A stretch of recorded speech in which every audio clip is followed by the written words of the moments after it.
तो संधारित्र का सिद्धांत हम समझ चुके हैं और संधारित्र अलग अलग प्रकार के होते हैं। संधारित्र की जो प्लेटें होती हैं वो बेलन के आकार की भी हो सकती हैं, आयत के आकार की भी हो सकती हैं और गोले के आकार की भी हो सकती हैं। तो संधारित्र के ही प्रकारों में से एक है समांतर प्लेट संधारित्र, जो मैं आपको बताने जा रही हूँ। जैसे इंग्लिश में हम कहते हैं पैरेलल प्लेट कैपेसिटर।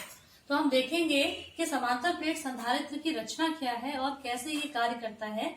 इसकी रचना और कार्यविधि दोनों ही हम देखेंगे।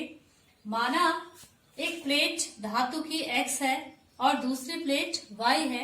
ये दोनों ही प्लेटें बिल्कुल समान आकार की हैं, यानी कि दोनों ही प्लेटों के क्षेत्रफल बिल्कुल समान हैं और माना इनमें से प्रत्येक प्लेट का क्षेत्रफल A है। जब हम पहली प्लेट को धनावेशित करते हैं तो प्रेरण के कारण दूसरी प्लेट का ऋणावेश इसके धनावेश की ओर शिफ्ट हो जाता है और धनावेश इससे प्रतिकर्षित होकर प्लेट के दूसरे किनारे की तरफ चला जाता है, जिसे हम भू संपर्कित करके पृथ्वी में डाल देते हैं। तो अब ये प्लेट धनावेशित है और ये प्लेट ऋणावेशित है। दोनों ही प्लेटों के बीच की दूरी को हम d से प्रदर्शित करते हैं। यहाँ पर सिग्मा आप देख रहे हैं, जिसे हम आवेश का पृष्ठ घनत्व कहते हैं। आवेश के पृष्ठ घनत्व से मतलब है कि एकांक क्षेत्रफल पर कितना आवेश होगा, वही आवेश का पृष्ठ घनत्व कहलाएगा। इसे हम सिग्मा से रिप्रेजेंट करते हैं और सिग्मा इज इक्वल टू होता है Q अपॉन A। मैं फिर रिपीट कर रही हूँ, इससे आप लोग ध्यान देंगे। आवेश का पृष्ठ घनत्व सिग्मा से अभिप्राय है कि एकांक क्षेत्रफल पर कितना आवेश वितरित है। यहां से अब हम देखेंगे कि इन दोनों प्लेटों के बीच वैद्युत क्षेत्र E की दिशा प्लस से माइनस की ओर को होगी। आप पहले भी जानते हैं वैद्युत क्षेत्र E की दिशा हमेशा धनावेश से ऋणावेश की तरफ होती है। तो E इन दोनों प्लेटों के बीच में वैद्युत क्षेत्र है और V इन दोनों प्लेटों के बीच का विभव है। E के सूत्र के अनुसार हम जानते हैं कि किसी भी प्लेट के पास वैद्युत क्षेत्र की तीव्रता E का सूत्र होता है E is equal to sigma upon epsilon 0 K। ये सूत्र आप लोगों ने गॉस के थ्योरम के जो अनुप्रयोग थे वहां पर देखा था कि किसी प्लेट के निकट वैद्युत क्षेत्र की तीव्रता E का सूत्र इस सूत्र से दिया जाता है। इसे हम समीकरण 1 से निरूपित करेंगे।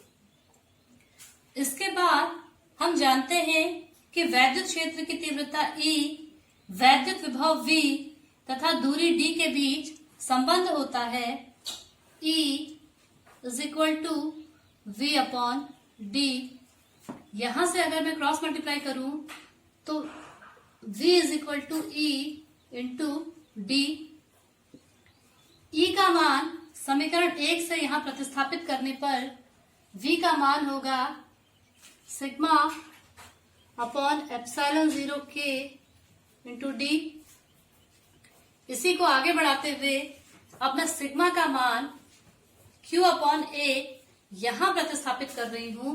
तो अब हम सिग्मा को रिप्लेस करेंगे Q अपॉन A से, तो ये होगा Q अपॉन A, ये सिग्मा का मान है, ऊपर D एप्सिलॉन 0 K। तो V is equal to QD upon A epsilon 0 K। ये समीकरण नंबर 2 है। हमें ज्ञात करना है कि समांतर प्लेट संधारित्र की धारिता क्या होगी।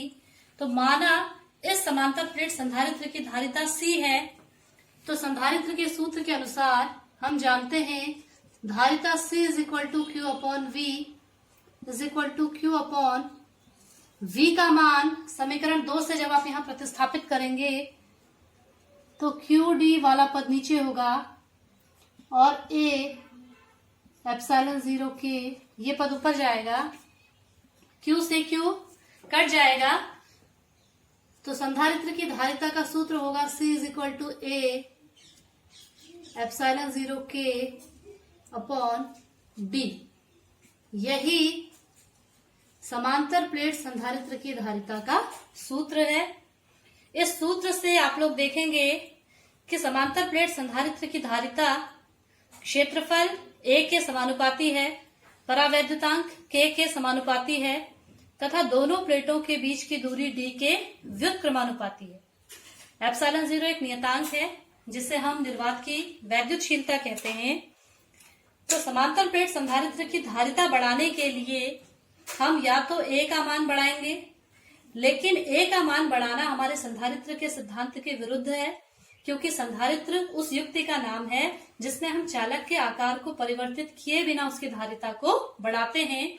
तो इसलिए धारिता को बढ़ाने के लिए हम या तो K का मान बढ़ाएंगे, यानी कि हम दोनों प्लेटों के बीच में ऐसा माध्यम रखेंगे जिसका परावैद्युतांक K ज्यादा होगा, या फिर दूरी D को कम करने का प्रयास करेंगे, क्योंकि धारिता C दूरी के व्युत्क्रमानुपाती है। तो प्लेटों के बीच की दूरी अगर कम होगी तो धारिता C का मान ज्यादा होगा। तो यही समांतर प्लेट संधारित्र के लिए इसकी रचना और इसकी कार्यविधि है।